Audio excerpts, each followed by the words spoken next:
In this video, we'll be showing you how to connect standard bricks to other standard bricks. The process is really simple.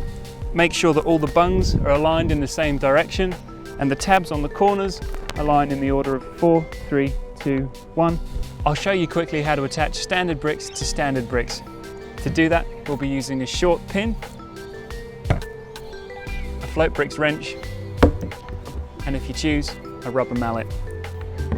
All that we'll do is push this short pin through the corner tabs of the FloatBricks, and using our FloatBricks wrench, just give it a 45-degree twist, which will lock it into place and connect everything together.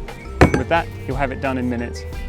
These 3 videos will show you how to assemble the standard brick, the V brick, and the U brick. You can click on those now to watch the videos.